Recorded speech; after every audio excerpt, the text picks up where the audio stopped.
आप एक fire brand activist थी। Whereas when you are younger, उस टाइम आप प्रॉब्लम्स पे फोकस करते हैं और अब मैं सॉल्यूशंस पे फोकस करना चाहती हूँ। आज़ादी से 75 साल हो गए, तो अभी तक भी अपलिफ्टमेंट क्यों नहीं हुआ? ऐसा नहीं है कि जब तक कोई नेहरू गांधी परिवार से जब तक कोई प्रधानमंत्री नहीं बन जाता तब तक हम लोग हमारी कोई पर्सनल डेवलपमेंट मुमकिन नहीं है। उनका मसला क्या इस्लामोफोबिया है या फिर विक्टिमहुड सिंड्रोम है? चाहे वो ISIS, al Qaeda, SIMI, Indian Mujahideen, Lashkar e Taiba, Hizbul Mujahideen, जितने भी टेररिस्ट ऑर्गेनाइजेशंस का आप मतलब नाम गिना सकते हैं, उनमें आप देखते हैं कि they use Islam as a basis. We will have to voluntarily adopt some reforms, जिसमें फॉर एग्जांपल पहली बात तो हम लोग इस्लामोफोबिया का शिकार हैं, लेकिन उसकी रेमेडी क्या है?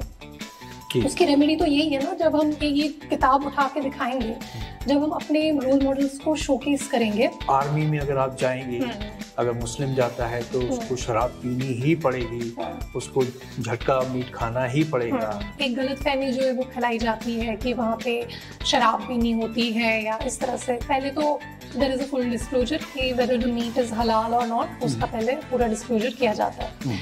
लेकिन अगर कहीं पर ऐसा भी हो कि हलाल मीट अवेलेबल नहीं है, तो जो मुस्लिम सोल्जर्स हैं उनको उसका इक्विवेलेंट जो है वो बाकी प्रोटीन में दिया जाता है। हमें जो अपना एटीट्यूड है वो ब्लेम से शिफ्ट करके रिस्पॉन्सिबिलिटी पे लेना पड़ेगा।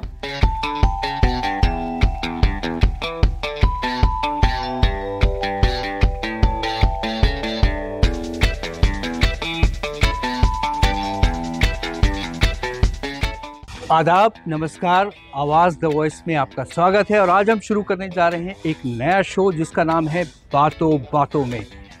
इस शो में हम बातों बातों में ही अपने मेहमानों से बात निकलवाने की कोशिश करेंगे। और आज हम फीचर करने वाले हैं शहला रशीद को, जो कि एक थॉट लीडर हैं, आज की तारीख में एक बड़ी थॉट लीडर मानी जा रही हैं। और इनकी ये किताब आई है रोल मॉडल्स, जिसकी काफ़ी चर्चा है।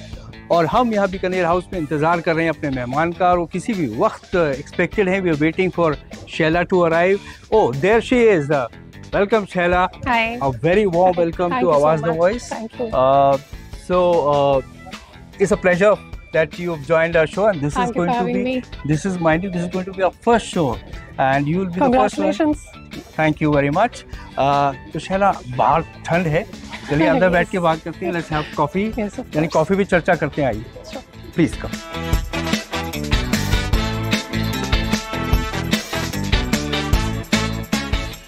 तो शैला, आवाज़ द वॉइस में हम मुस्लिम सक्सेस स्टोरीज, उनकी कामयाबी की कहानियाँ कहते हैं, लेकिन आपकी जो किताब है रोल मॉडल्स, इसमें आपने बहुत चुनिंदा लोगों को फीचर किया है। और it is a very incisive book जिसमें आपने काफ़ी काम किया है।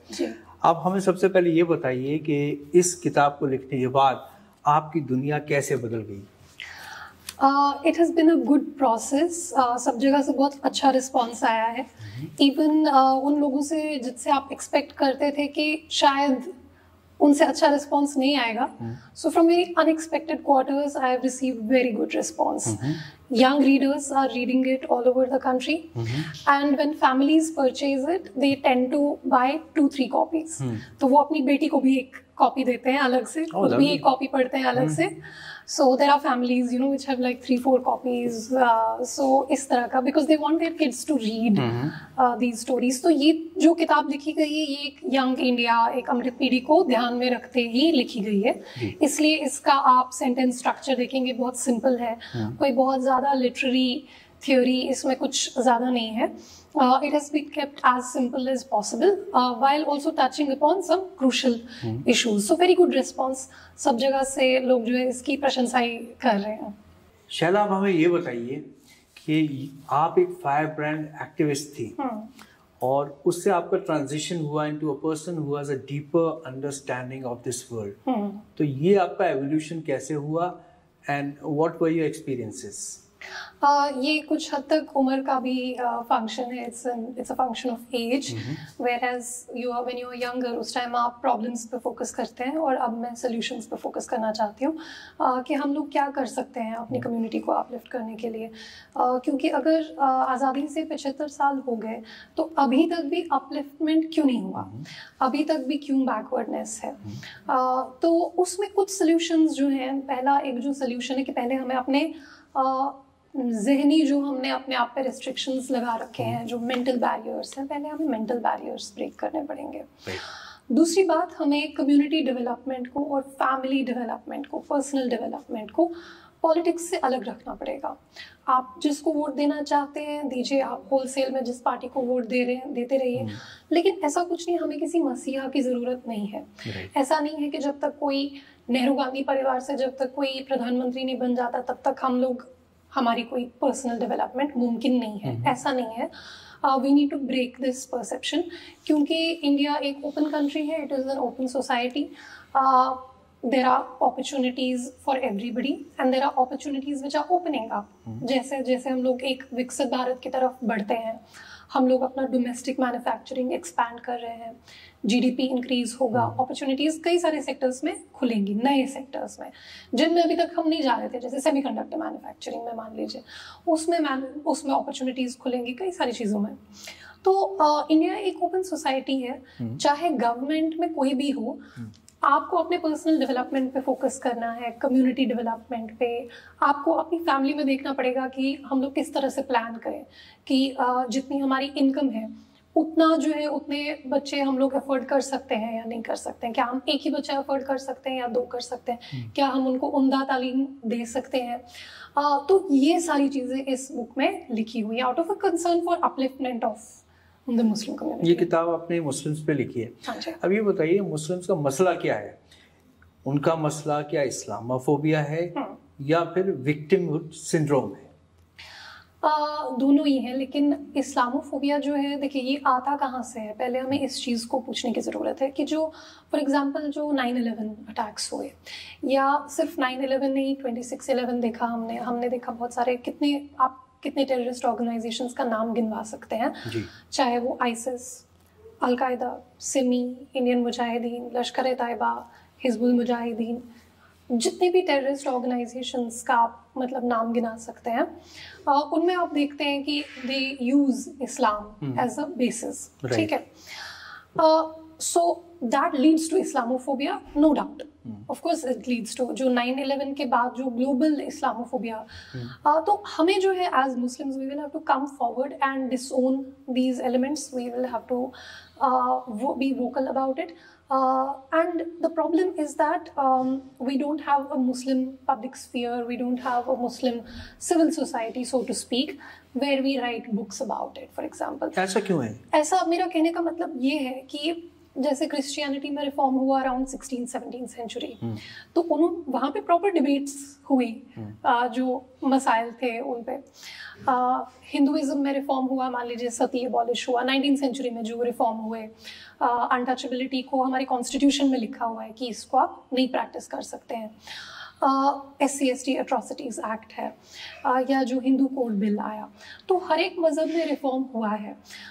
हमारे मज़हब में, अब हम ग्लोबल लेवल पे तो बात नहीं कर सकते, हम अपने हिंदुस्तान की बात कर सकते हैं क्योंकि हमारा इन्फ्लुएंस, हमारे स्फीयर ऑफ इन्फ्लुएंस सिर्फ यहीं तक है. We will have to voluntarily adopt some reforms, जिसमें फॉर एग्जांपल पहली बात तो हम लोग इस्लामोफोबिया का शिकार हैं, लेकिन उसकी रेमेडी क्या है? उसकी रेमेडी तो यही है ना, जब हम ये किताब उठा के दिखाएंगे, जब हम अपने रोल मॉडल्स को शोकेस करेंगे कि नहीं जी, हमारी कम्युनिटी में से सिर्फ ये लोग नहीं निकल रहे, हमारी कम्युनिटी में से एक डॉक्टर, एक जनरल, एक स्पेस साइंटिस्ट, एक म्यूजिशियन, एक एक्टर, ये भी निकल रहे हैं. That is the solution. Yes. We all know what the problem is. There is no denying कि Islamophobia exists, but this is the solution. अब ये सोल्यूशन हो नहीं पाता, क्योंकि हम अपने हीरोज़ को एक्सेप्ट नहीं करते हैं खुद. तो पहले हमें अपने हीरोज़ को खुद एक्सेप्ट करना पड़ेगा, तब दुनिया हमें, मतलब जब हम अपने रोल मॉडल्स को खुद रिस्पेक्ट करेंगे, तब जाके दुनिया हमें रिस्पेक्ट करेगी. अब इसमें मैं आपको एक एग्जांपल देना चाहती हूँ. जिस दिन डॉक्टर APJ अब्दुल कलाम का जिस दिन देहांत हुआ, उसी दिन याकूब मेमन का भी देहांत हुआ. तो जिस दिन आप देखते हैं कि मतलब वो तो क्योंकि प्रेसिडेंट थे डॉक्टर कलाम, तो उनको full state honour, full state funeral वगैरह सब कुछ मिला। लेकिन उनके लिए कोई हमारी कम्युनिटी में से बाहर नहीं आया। इनफैक्ट उनको हम अपनी कम्युनिटी में मानते भी नहीं हैं। उनके बारे में कहा जाता है कि ये तो जी बुत परस्त थे, ये तो जी कौन से मुसलमान है, ये तो फेक मुस्लिम है, या जो भी चीज़, दैट्स वेरी अनफॉर्चुनेट, ये कहा जाता है। वेराज आप देखते हैं कि Yakub Memon same day, you know, there were 2 striking visuals, अगर आप उस दिन के न्यूज़पेपर्स आर्काइव्स में से निकाल के देखें। याकूब मेमन के फ्यूनरल पे मुझे लगता है कुछ 10 से 40 हज़ार मुसलमान जो है वहाँ पे इकट्ठा हुए थे। फिर हम जब कहते हैं कि हमारी कम्युनिटी को आप ऐसे क्यों देखते हो, इस्लामोफोबिया क्यों है, तो उसमें हम अपना रोल भी इन्वेस्टिगेट करें, क्योंकि हम अपने रोल मॉडल्स को रोल मॉडल मानते नहीं हैं। तो जब तक हम उनकी खुद रिस्पेक्ट नहीं करेंगे, तब तक हम कैसे डिमांड कर सकते हैं कि दूसरी कम्युनिटी या बाकी जो दुनिया है वो हमें रिस्पेक्ट करे। राइट। आपने इस किताब में एक डिस्क्रिमिनेशन पे जो है, you have drawn a distinction. आपने बात की है सिस्टमिक डिस्क्रिमिनेशन की, और आपने बात की है सोशल डिस्क्रिमिनेशन। क्या आप इसके बारे में आप और बता सकती हैं? जी बिल्कुल। देखिए, मैं मुस्लिम्स का एग्जाम्पल नहीं लूँगी इस पॉइंट को एक्सप्लेन करने के लिए, मैं महिलाओं का एग्जाम्पल लूँगी। क्या महिलाओं के खिलाफ हिंदुस्तान में या पूरे विश्व में डिस्क्रिमिनेशन है? बिल्कुल है। समाज में डिस्क्रिमिनेशन है, 1000 तरीके का डिस्क्रिमिनेशन है। आप अगर गिनवाने बैठ जाए, अलग शो उस पर हो सकता है। लेकिन क्या एक महिला इस मुल्क की प्रधानमंत्री रह चुकी है? क्या एक महिला इस मुल्क की राष्ट्रपति है? क्या एक महिला जो है, अब महिलाओं का आर्मी में इंडक्शन हो रहा है? क्या महिलाएं जो है वो, आप जैसे मेरी किताब में ही देख लें, मतलब one of the top space scientists of our country, she is a Muslim female, right? So there is a system जहाँ पे आप अगर अप्लाई करते हैं, जहाँ पे मान लीजिए यूपीएससी है, या अगर आप किसी इंस्टीट्यूशन में अप्लाई कर रहे हैं, कहीं पे किसी मीडिया ऑर्गेनाइजेशन में आप अगर किताब लिख रहे हैं, तो आपको कोई रोकेगा नहीं। कहने का मतलब ये है कि ना कोई विलन है, ना कोई मसीहा है, ना कोई हमें रोक रहा है, ना किसी ने हम पे रोक लगाई है एजुकेशन हासिल करने से। आप अगर आज डिसाइड कर लें कि मेरा बच्चा जो है, या आपका बच्चा अगर डिसाइड करे कि मैं टॉप लॉयर बनना चाहता हूँ इंडिया का, और वो उसके लिए मेहनत करे, वो उधर पहुँच सकता है। कोई ऐसे रेस्ट्रिक्शन नहीं है हमारे ऊपर। सामाजिक तौर पर बहुत सारी डिस्क्रिमिनेशन होती है, हर आधार पर होती है, चाहे वो डिसेबिलिटी, कास्ट हो, लैंग्वेज हो, मतलब कितने सारे बेसिस मैं आपको गिना सकती हूँ जिस पे डिस्क्रिमिनेशन होती है। लेकिन सिस्टम डजंट डिस्क्रिमिनेट। सिस्टम, चाहे आप अगर मतलब ऑटो वाले का जो बच्चा है कभी आईएएस ऑफिसर बन जाता है, सो वी हैव टू, हमें जो है मेन स्ट्रीम फील्ड्स में आना पड़ेगा। मतलब यूपीएससी में तो अब है, मतलब हर साल आप देखते हैं एक मुसलमान टॉपर होता है, तो कोई उनको रोक नहीं रहा है, कोई विलन नहीं है, कोई ऊपर बैठ के हमें रोक नहीं रहा है। जो शैकल्स हैं, जो ये बंदिशें हैं, ये बहुत हद तक जहनी बंदिशें हैं जो हमारे ऊपर है, और जिसका मैंने बुक में भी कई जगह पे खुलासा किया है। ये बताइए कि देखिए, सिस्टमिक डिस्क्रिमिनेशन तो नहीं है अगर हम मुस्लिम्स की बात करें, क्योंकि गवर्नमेंट ने बहुत इनिशिएटिव्स भी लिए हैं, और we have to give it to them. जो उन्होंने डिजिटाइजेशन किया है, उसकी वजह से अब एक जो आम आदमी है उस तक जो सोशल वेलफेयर बेनिफिट्स हैं वो पहुंचने लगे हैं। एक मुसलमान को भी घर मिलता है प्रधानमंत्री योजना में, और नॉन मुस्लिम को भी मिलता है। लेकिन जहाँ, क्या आपको लगता है कि सोशल डिस्क्रिमिनेशन जो है वो अब एक इशू बन रहा है? क्योंकि मुस्लिम कम्युनिटी में एक ऐसी एक सेंस है, एक फीलिंग है कि they are being discriminated against. आपका क्या मानना है? देखिए, ये there is no denying that there have been some incidents of lynching for example. उसकी वजह से, ये जो इंसिडेंट्स की वजह से जो ये सेंस है, ये एम्पलीफाई होता है। इसमें अब चाहे स्टेटिस्टिकली आप देखें तो हो सकता है सिर्फ लिंचिंग्स के इंसिडेंट्स मान लीजिए अगर 30 हुए हों, लेकिन उससे जो इफेक्ट है वो 30 लाख मुसलमानों पे होगा। वो चाहे इंडिविजुअली वो सिर्फ 30 मुस्लिम्स के अगेंस्ट हुआ हो, लेकिन उसकी वजह से जो सेंस ऑफ रिजेंटमेंट है उसका कोई लिमिट नहीं है। राइट। वो इंडिया में भी ग्लोबली भी स्प्रेड हो सकता है। Right. So first of all, the government has rightly, Prime Minister has rightly said many times कि this lynching these are anti social elements. जो नया कानून आया है, जो आईपीसी की जगह, इंडियन पीनल कोड की जगह जो भारतीय न्याय संहिता आई है, उसमें सेक्शन 103 सब क्लॉज 2 है, जिसमें साफ लिखा गया है कि lynching is a crime. So it is an admission by the state कि yes there is some wrong that is happening. हम ये नहीं कह सकते, इसको वाइट वॉश नहीं कर सकते।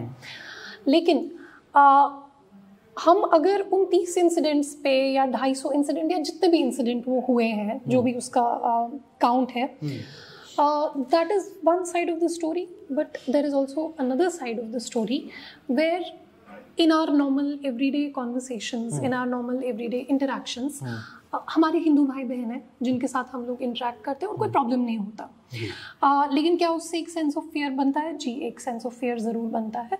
इस चीज़ को हम लोग एड्रेस करने के लिए हमें सोशल कुछ इनिशिएटिव्स चाहिए होंगे, जैसे कि इंटरफेथ फोरम्स, जो एक चीज़ मिसिंग है हिंदुस्तान में, कि इंटरफेथ कम्युनिटी हार्मनी बिल्डिंग, वो उस तरह के फोरम्स जो है वो मिसिंग है। जी, सॉल्यूशंस पे मैं आपसे बाद में बात करूंगा, लेकिन आप ही की किताब में जो एक कंट्रीब्यूटर है आमना बेगम अंसारी, उन्होंने लिखा है कि जो इस तरह के आइसोलेटेड इंसिडेंट्स होते हैं, जैसे आपने बात किया 30 या जितने भी हैं, इनकी वजह से रेडिकलाइजेशन नहीं बढ़ता है। उनका ये मानना है, सरप्राइजिंगली रेडिकलाइजेशन बढ़ता है जो हम अपने रोज़मर्रा घर में जो हमारी स्टोरी टेलिंग होती है, चाहे वो मुस्लिम्स हो या नॉन मुस्लिम्स हो, जो एक तरह का एक फोबिया बनाया जाता है against each other, you know, the communities, उसकी वजह से बढ़ती है।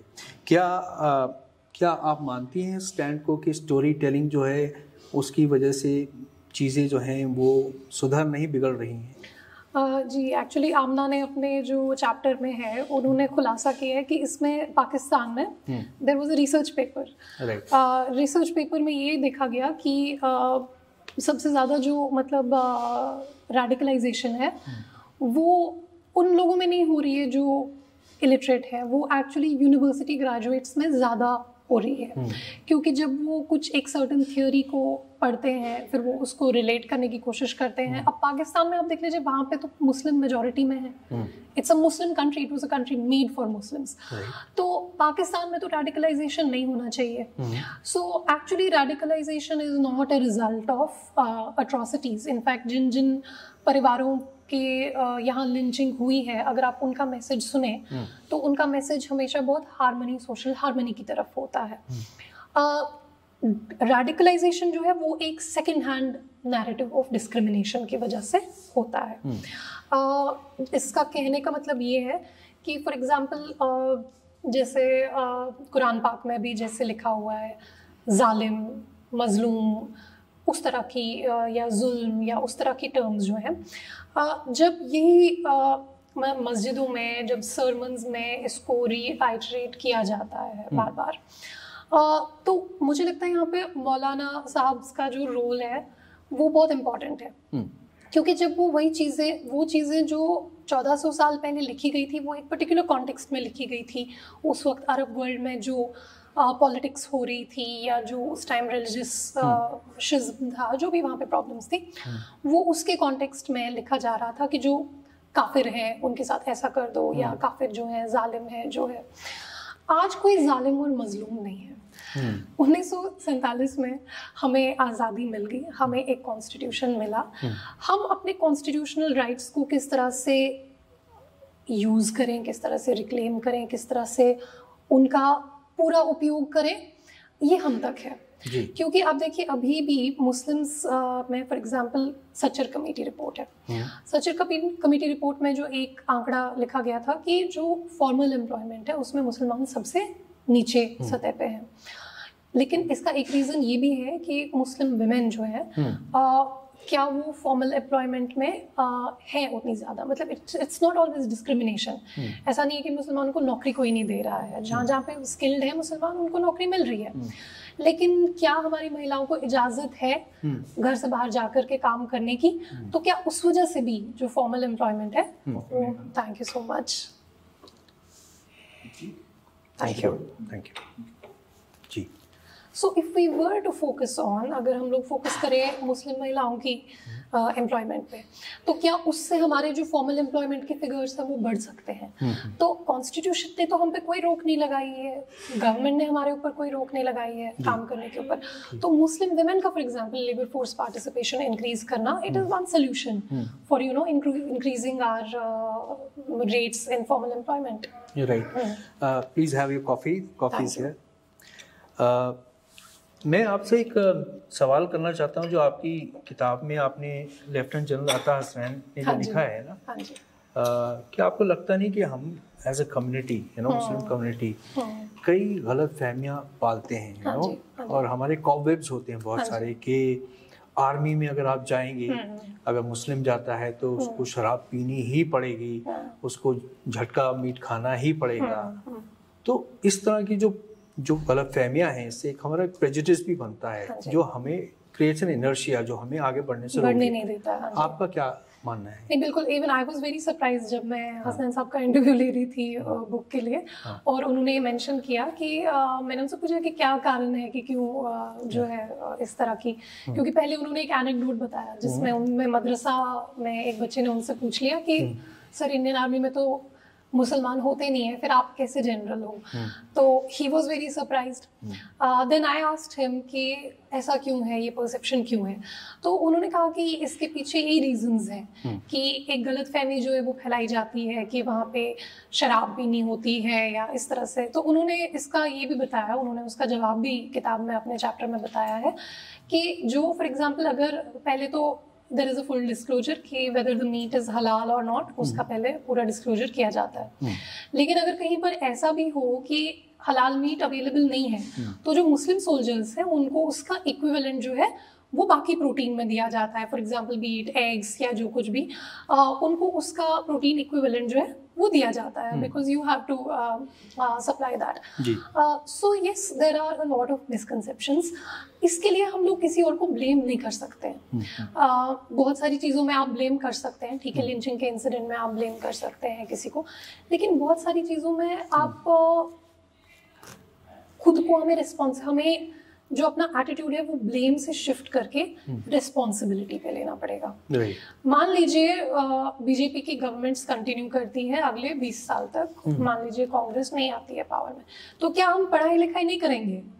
तो वो हमारी पसंद की जब तक गवर्नमेंट नहीं आएगी तब तक हम लोग अपनी पर्सनल डेवलपमेंट फोकस नहीं करेंगे। देखिए, मैं इसलिए ये पॉइंट क्यों रेज कर रही हूँ, मैं because I have been on the other side of it. I have seen जो ये मेंटल शैकल्स हैं इनकी वजह से, I know that activists and specially Muslim activists are depressed, क्योंकि उनको लग रहा है कि the world around them is crashing. क्योंकि जब वो ट्विटर पे जाते हैं, ट्विटर पे आपने अगर एक लिंचिंग वाला वीडियो देख लिया, आपको सिर्फ लिंचिंग वाले वीडियोस दिखते रहेंगे दिन भर, आपको कुछ और नहीं दिखेगा। आपको ये नहीं दिखेगा कि मोहम्मद शामी जो है उनको जो है I think he received the highest sporting award या second highest sporting award, Arjun award मिला उनको।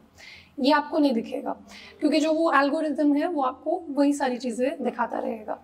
आपको ये नहीं दिखेगा कि एक मुसलमान जो है, मुसलमान लड़का मुनव्वर फारूकी, उसने बिग बॉस जीत लिया, और उसकी इंपॉर्टेंस इसलिए क्योंकि वो वोटिंग से, वो पॉपुलर वोट से लोग जो है उसमें वोट करते हैं और क्या होता है एसएमएस भेजते हैं। बिल्कुल। आपको ये नहीं दिखेगा, आपको ये नहीं दिखेगा कि some of the top journalists are Muslim, right? So Muslim activists and activists in general, they have been depressed because of this, because ये जो इंफॉर्मेशन फिल्टर बबल है, ये जो ट्विटर पे हमें एक ही चीज दिखती है लगातार, मतलब क्या होता है, प्रॉब्लम क्या होता है, आपने अगर एक, जैसे मैंने एक डॉग वाला वीडियो लाइक कर दिया या कैट वाला वीडियो लाइक कर दिया, तो मुझे वो कैट और डॉग वाले वीडियो आते रहते हैं, उसके बाहर मुझे कुछ नहीं। तो इसको हम एको चैम्बर या फिल्टर बबल्स या इस तरह की जो टर्म्स हैं इसके लिए यूज की गई है। तो जो मैं बोलने की कोशिश कर रही थी कि I have been on the other side of it. I know how it feels. It feels like we are completely, the world is crashing around us. We can't do anything. हम लोग कुछ आगे नहीं बढ़ सकते. But that's not the reality, actually. Shaila, मैंने एक हाल ही में एक US based author है, उनका नाम है Tamim Ansari. He is originally from Afghanistan and he went there and at very young age he settled in the Americas.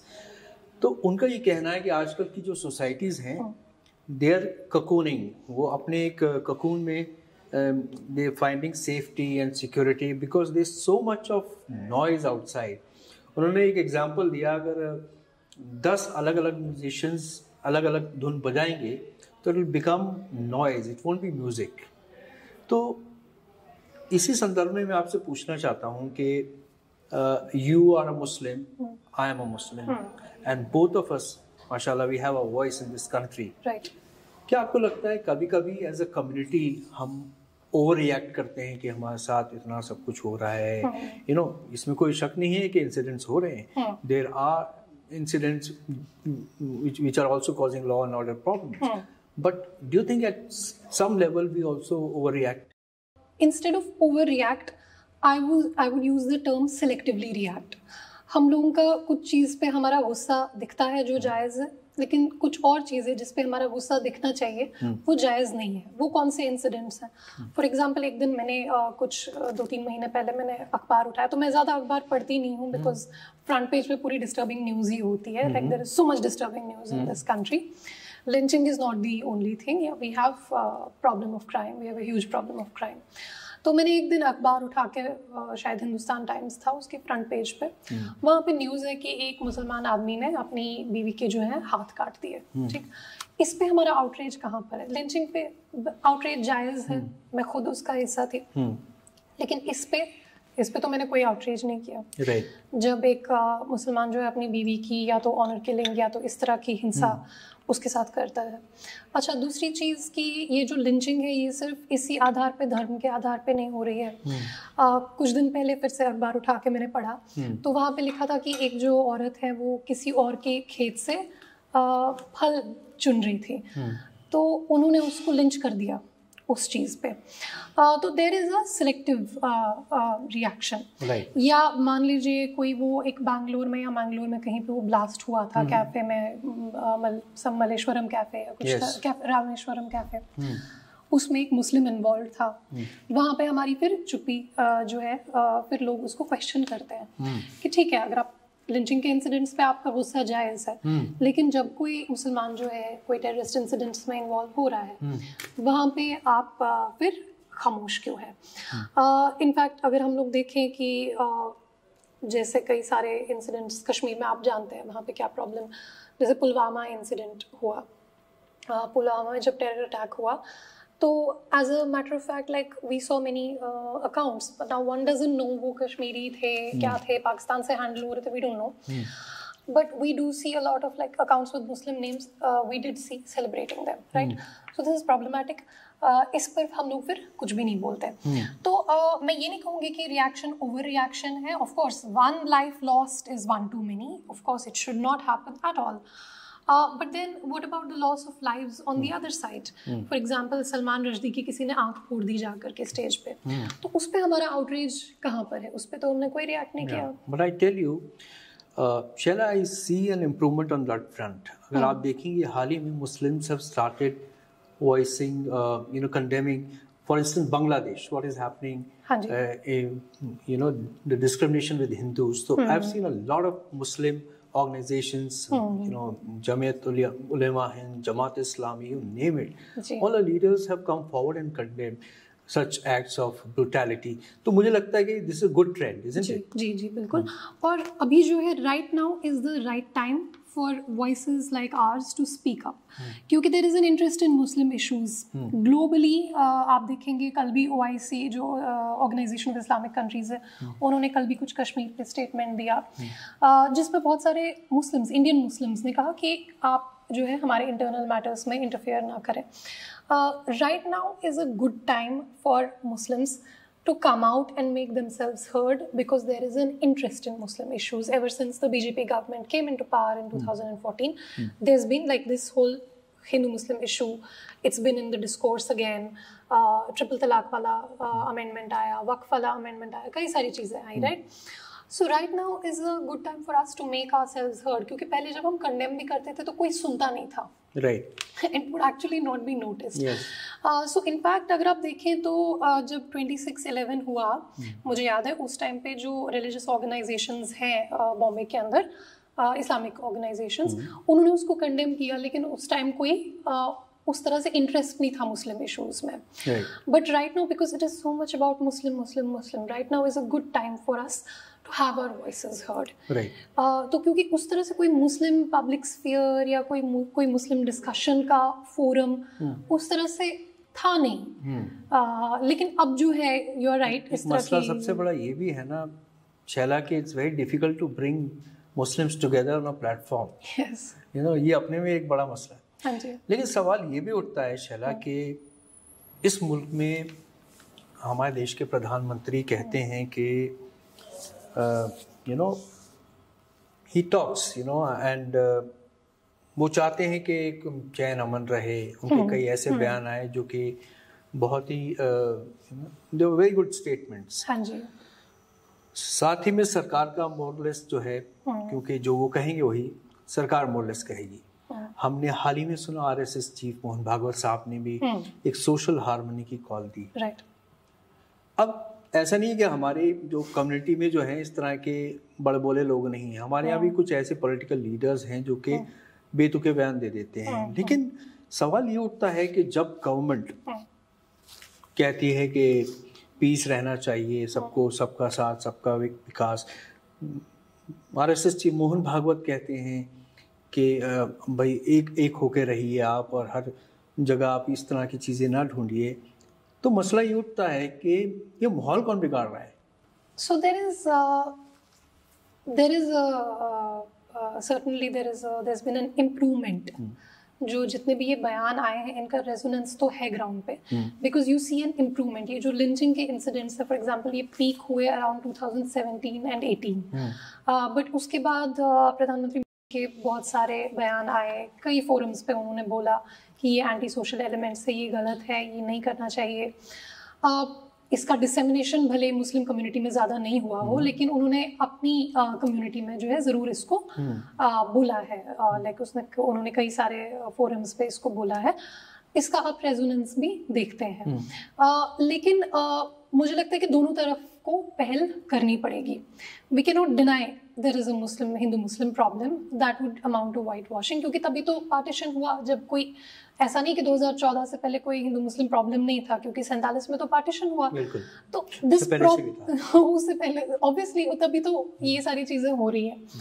So there is a problem, but now we need to think कि हमें solution कैसे करना है. अच्छा, अब मैं ये सवाल जो है पोज कर रही हूँ खुद से कि हमें हमेशा दूसरे का इंतजार नहीं करना है कि जब तक प्रधानमंत्री या जब तक आरएसएस चीफ या जब तक कोई और पहल नहीं करेंगे तो हम पहल नहीं करेंगे. पहल हम भी कर सकते हैं. ये मुल्क उतना ही उनका है जितना हमारा भी है.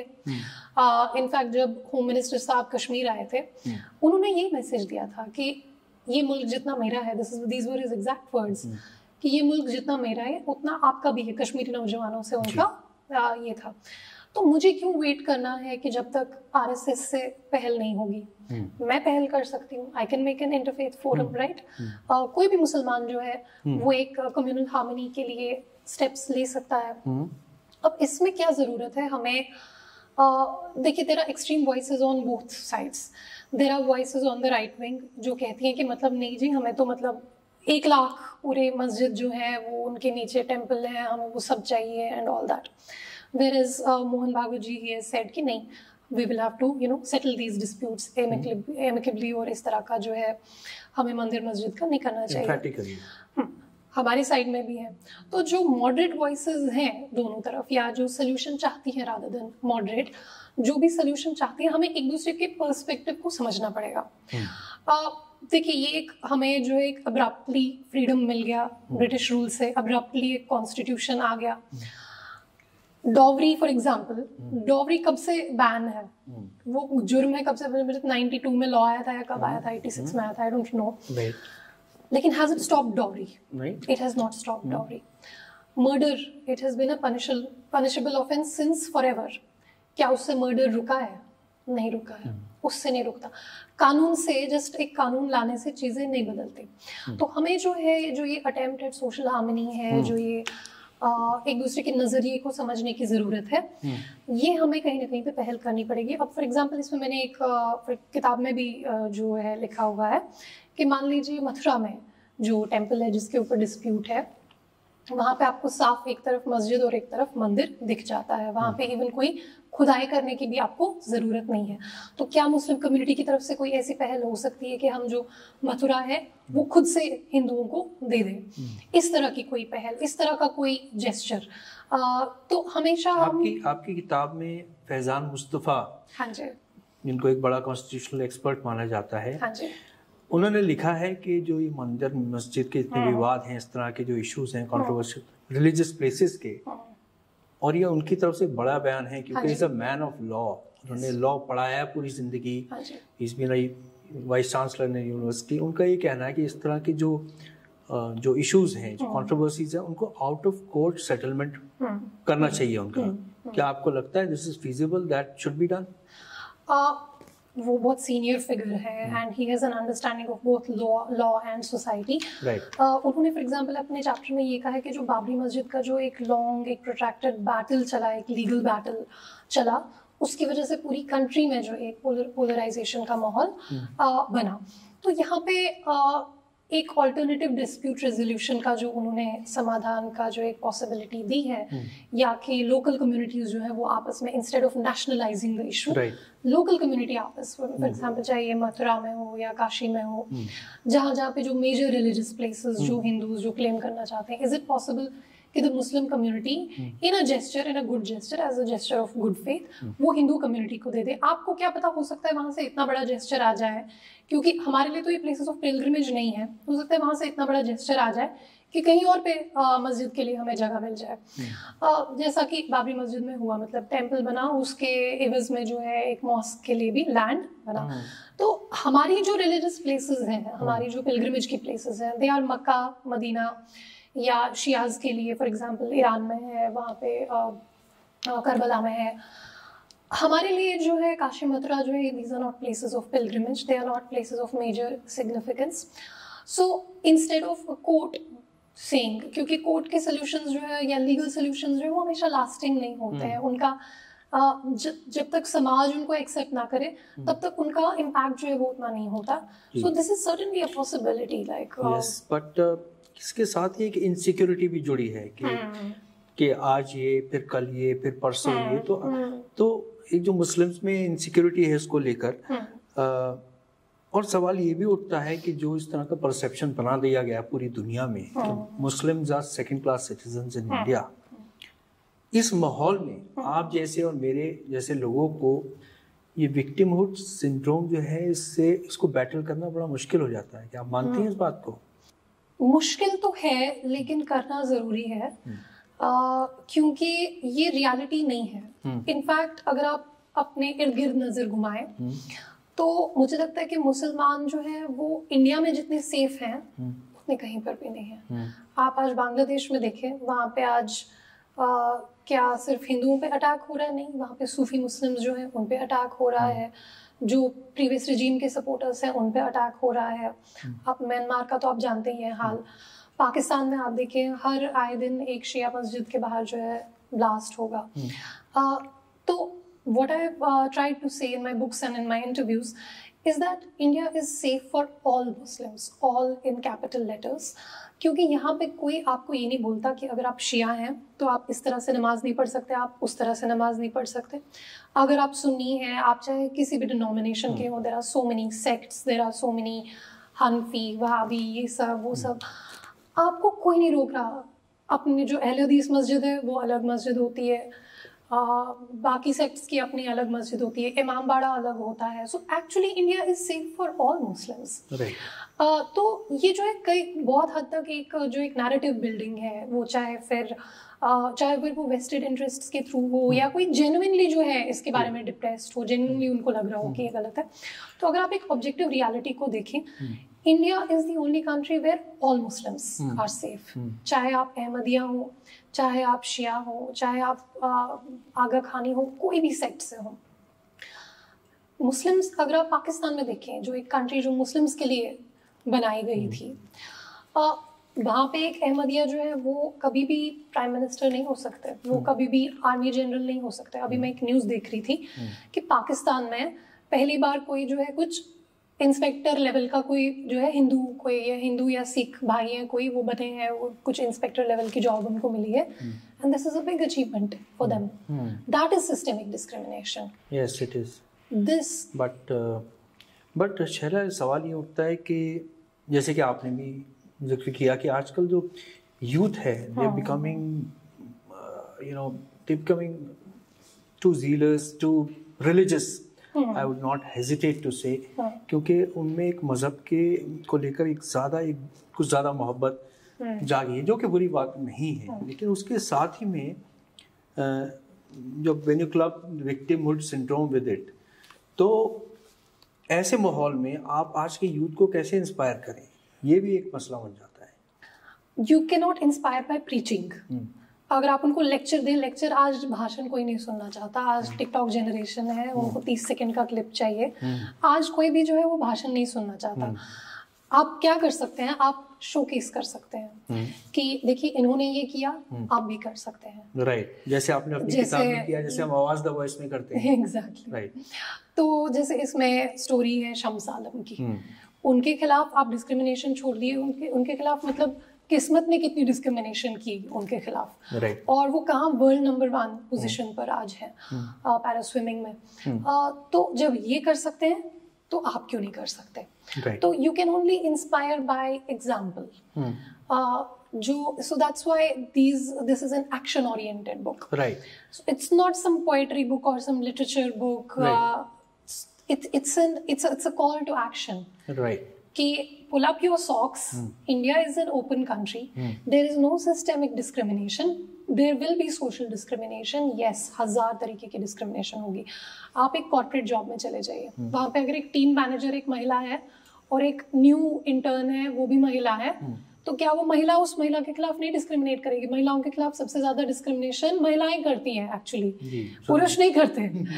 सबसे ज्यादा प्रॉब्लम जो है एक यंग लड़की को उनको काम करने में होगी, not under a male manager, under a female manager. आपके साथ डिस्क्रिमिनेशन होगी, make no mistake about it.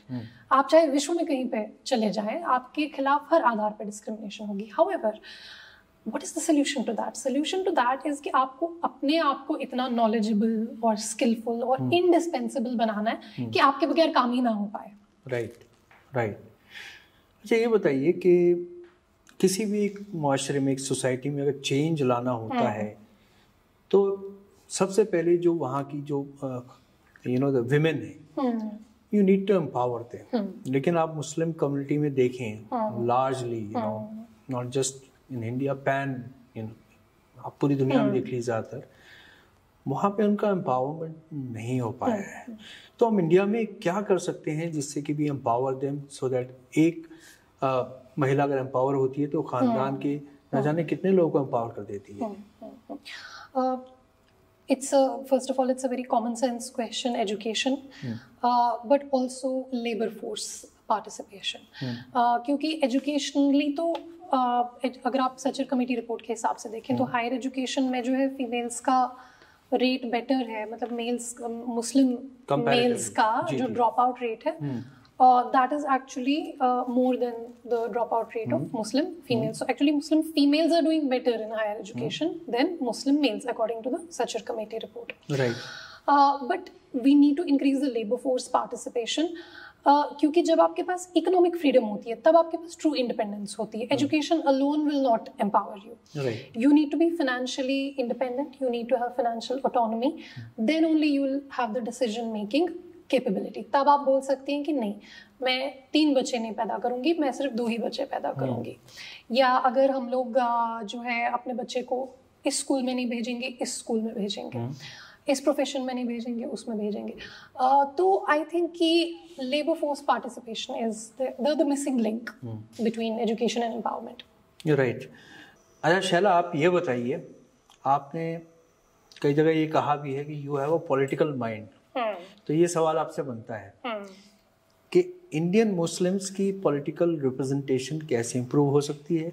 इससे जुड़ा हुआ सवाल है कि जो इंडियन मुस्लिम पॉलिटिकल लीडर्स हैं जैसे असदुद्दीन ओवैसी, ऐसे लीडर्स के बारे में आपका क्या ख्याल है? I like Owaisi Saab. I follow his speeches in the parliament and his interventions.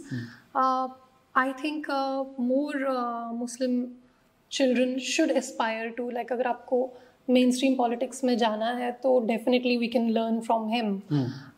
I can definitely learn from him कि किस तरह से Muslim politics, because doing Muslim politics is a minefield. मुसलमान पहले तो किसी को लीडर मानते नहीं है अपना, तो so जैसे ओवैसी साहब की जो एक general acceptability है, where I also like him, everybody likes him.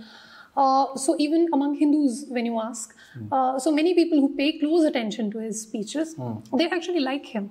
No, he's a learned man, no doubt, because he's a barrister. Yeah. But politically जो statements होते हैं उनके, वो at times जो छोका देने का काम करते हैं. एक आध बार कोई स्लिप हो जाता है, जैसे वो जब जय फलस्तीन या वगैरह बोल रहे थे, उसमें जय हिंद नहीं बोला for example. But we are all human, सबसे गलतियां हो जाती हैं. बट डेफिनेटली देखिए, उनको अगर वोट मिल रहा है तो वहाँ पे ऐसा नहीं है कि सिर्फ मुस्लिम्स का वोट मिल रहा है, उनको हिंदूज का भी वोट मिल रहा है. तो what he is doing right, he is also a role model, you know, like in his own right. अच्छा, चलिए ये बताइए कि आप पॉलिटिक्स कब ज्वाइन कर रहे हैं? Whenever I have enough money to do so, yeah. Money? Yeah, so maybe in 20-30 years. Okay, yeah, but you evolved, you know, जैसे कि किसी ने आपसे जब इंटरव्यू किया तो उसने आपसे पूछा कि आपकी क्या पहचान है, you know, how do we introduce you? You are an activist, you are an academician, you are a cyber expert. You were also a cyber expert at one point of time. You love philosophy, you love mathematics, you love economics, you love philosophy, of course. तो ये बात आती है कि आपका एक अच्छा सफ़र हो गया है जिसमें you've had a lot of political exposure also. तो अब लोग इंतज़ार कर रहे हैं कि शैला कब जंप करेंगी, you'll take a plunge into a party. Is there any party you're looking at? I have burnt my fingers once जब हमने 2019 में जम्मू कश्मीर में yes, party. I know about that episode. Yeah, yes. So I don't want to go into it without proper, because what I realized is कि politics is not a very idealistic field. But you're open to it. I am open to it, but I would have to go in with a reality check this time, because the last time when I went into politics, I was too idealistic. I was far too idealistic. और दुनिया उस तरह से चलती नहीं है जिस तरह से हम लोग समझते हैं. तो मतलब लोग पॉलिटिशियंस के साथ क्यों जुड़ते हैं या किसी पॉलिटिकल पार्टी के साथ क्यों जुड़ते हैं? Yes, of course, I mean, you have to have a larger ideology and a larger sort of talking points, but at the same time, आपको लोगों के काम कराने होते हैं, and you have to have influence, money, all of that. So that gave me a bit of a reality check कि no, this is not how it works. ये JNU नहीं है. तो यहाँ पे जो है जैसे सिफारिश is a very common thing in Kashmir. तो even right now, like even अभी भी मुझे लोग कॉल करते हैं. कश्मीर के बारे में और बताइए, क्योंकि लोग कहेंगे शैला का तुमने इंटरव्यू किया और कश्मीर के बारे में नहीं पूछा. नहीं, Kashmir politics I was very idealistic about it, and I thought कि मतलब मैं एक भाषण दूंगी और लोग जो है वो खड़े हो जाएंगे, वहाँ पे हजारों की भीड़ जमा हो जाएगी. It doesn't work that way. आपको लोगों के काम कराने होते हैं, and there is one culture of सिफारिश which was very surprising to me, to be honest, like because I come from a very meritocratic background. तो ये जो सिफारिश का सिस्टम है ये मुझे समझ ही नहीं आया. तो like that was very funny. like मतलब पहली बार जब मेरे पास कोई सिफारिश की रिक्वेस्ट आई तो मैंने लेक्चर सुना दिया कि ये क्या है, आप क्या बोल रहे हो. फिर मुझे समझ आया कि अच्छा पूरा सिस्टम ही ऐसे सिफारिश पे चल रहा है, फेवर्स पे चल रहा है. So I think I was a bit too idealistic. So this time I would take my time, even if it takes like 20-30 years. I also want to focus. I think I have a lot to contribute in a lot of fields.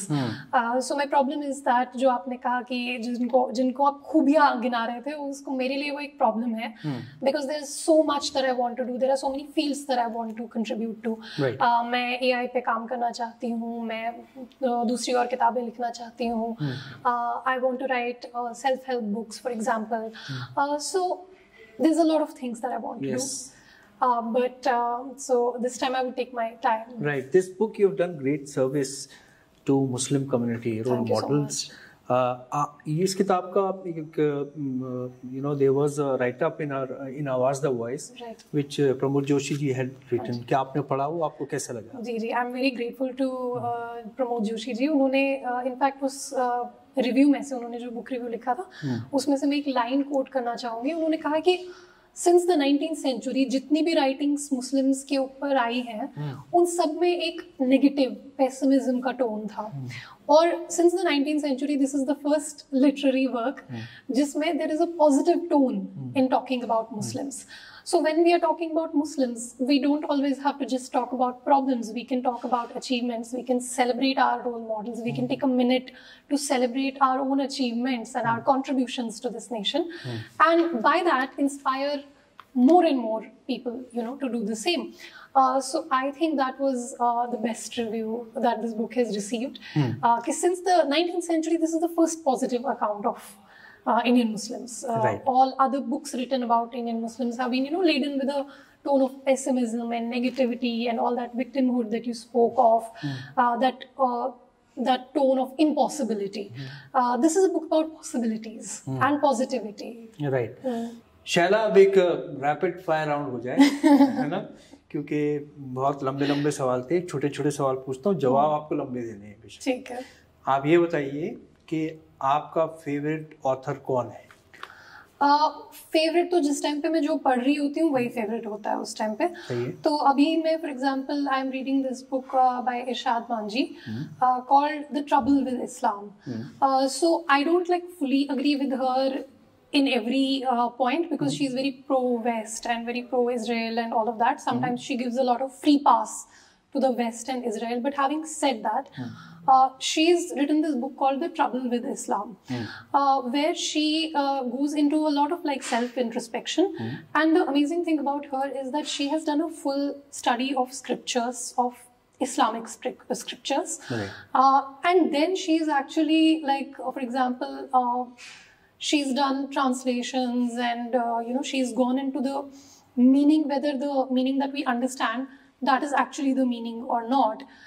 And she talks about this concept of ijtihad, for example, जिसमें हर मुसलमान के पास अपनी एक autonomy है to interpret the Quran in their own way. Yes. तो आप सो उनको मैं जो है पढ़ रही हूँ. So obviously it's not without qualification. There are many points where you can disagree with her. There are many points where her writing style could have been a little more, you know, like acceptable and palatable to the Muslims. क्योंकि कुछ चीजें जब आप कह देते हैं फिर Muslims को वो उसके बाद हजम नहीं होती है वो किताब. So I don't think the Muslims, like I think it's banned in a lot of places, the book. But yeah, she does raise a lot of like genuine questions. अगर आप उसमें से वो जो pro-West and pro-Israel advocacy निकाल दें, तो she does raise a lot of questions कि why we Muslims we don't like question our I'm also reading Hasan Surur. Hasan Surur has written I think 3 books if I'm not mistaken, about Indian Muslims. And so those are worth reading. So those are the books I'm reading right now. Great. Who's your favorite philosopher? So right now I'm reading the book called, it's a new book called The Edge of Sentience by Professor Jonathan Birch, who is he's a professor of, he's a philosopher of science. So क्योंकि मेरा जो मेरा field है, it's like philosophy of technology. So I'm reading about that. So उसमें but he's talking about sentience, जो ये word है, ये artificial intelligence की वजह से currency में दोबारा से आया कि can AI be sentient? तो मतलब AI की अपनी समझ हो सकती है क्या? So but he has gone into a lot of detail like talking Marvel about Minsky, you know. हाँ जी. तो उन्होंने जो है सेंटियंस को, इस वर्ड को बहुत डिटेल में एक्चुअली एक्सप्लोर किया है अपनी बुक में, जिसमें वो फॉर एग्जांपल वो कहते हैं कि जो एक फीटस है क्या वो सेंटियंट है, क्या वो जो कोई कोमा में कोई जो पेशेंट है क्या वो सेंटियंट है, कौन कौन से एनिमल्स जो हैं उनको हम कंसिडर कर सकते हैं ऐसे. So that is what I am reading right now. So हाँ, जिस टाइम पे जो पढ़ रहे होते हैं उस टाइम वही फेवरेट होता है. What is your favourite food? What do you like to eat? I like sushi. Sushi. हाँ जी. Great. And favorite in the field of entertainment, maybe actors? I like Deepika Padukone. She's great. I think she was great in Pathaan. Like she was like Wonder Woman in that. So yeah, so I like her. But also I like all actresses. So Okay. from Blake Lively to everybody, I like everybody. You have a vast canvas. Yeah. I like all female actors.